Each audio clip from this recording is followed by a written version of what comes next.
এরকম রাগ করে। ওই বাচ্চারা বলতেছে আর জীবনে মসজিদ হবো না, আর জীবনে কোনোদিন আপনার মাদ্রাসার 30 ইমানের মধ্যে পাড়া দেবো না। মোদি সাহেব জিজ্ঞাসা করলেন, ভাই এত রাগ হইলেন কি হয়েছে? কি হয়েছে বলে, আপনার বাচ্চাগুলি আমাকে রুট বলে, আমি ওদেরকে এত মহব্বত করি, আর এরা আমাকে কি বলে? আমি বলি উঠ, লম্বা দিকে আমার উঠ কর। মোদাইন শাহ হুজুর বোঝানোর চেষ্টা করলেন, ভাই এরা তো ছোট্ট মানুষ, বাচ্চা মানুষ, এরা তো বুঝে না, এদের কি বুঝ আছে? যদি বুঝ থাকতো তাহলে কি আপনাকে এই কথা বলতো? সে বললেন না, মানবো না হুজুর আপনার কথা। হুজুরের সাথে রাগ করে চলে গেছে। রাত্রিবেলায় ঘুমাইছে। আল্লাহর বান্দা স্বপ্নে দেখে কিয়ামতের মাঠ কায়েম হয়ে গেছে। কিয়ামতের মাঠ কায়েম হয়ে গেছে, বিচার শুরু হয়ে গেছে। বিচার শুরু হওয়ার পরে আল্লাহর বান্দারও সিরিয়াল চলে আসছে।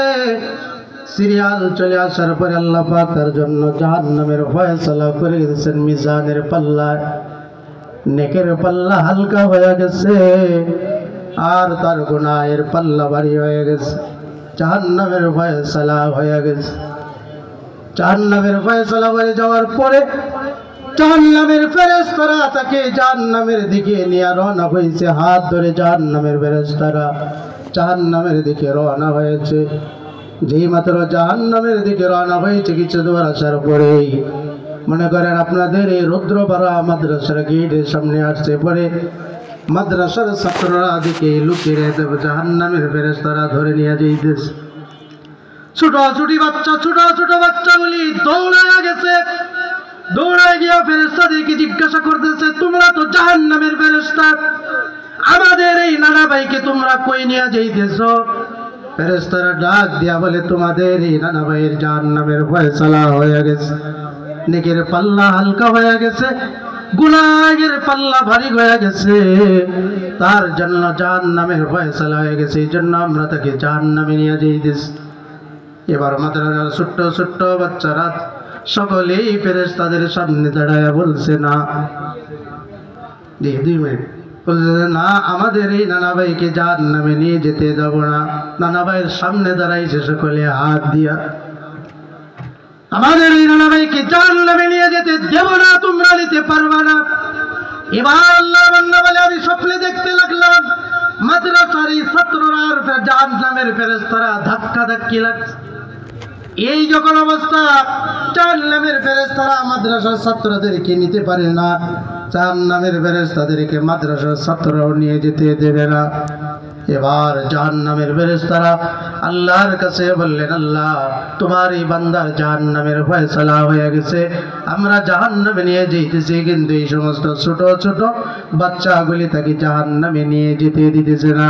আল্লাহ বলেন, জিজ্ঞাসা করো কেন, কারণটা কি? জিজ্ঞাসা করার পরে মাদ্রাসার ছাত্র আল্লাহকে বলবেন, আল্লাহ তোমার কোরআনের সত্য, তোমার নবী সত্য, তোমার নবীর হাদিস সত্য।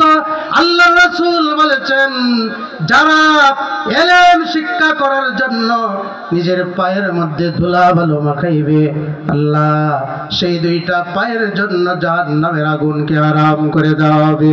আল্লাহ এই কথা তোমার নবী বলেছেন, তোমার নবী তোমার কাছ থেকেই জেনে বলেছেন।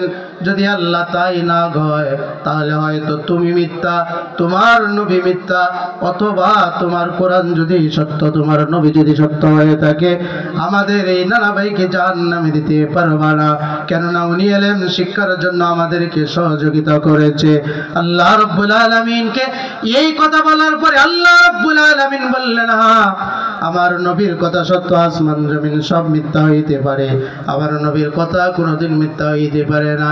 ও ফেরেশতারা যাও, এই ইলমের খিদমত করার বরকতে আমি আল্লাহ জাহান্নাম থেকে মাফ করে দিয়া তার জন্য জান্নাতের ফয়সালা করে দিলাম।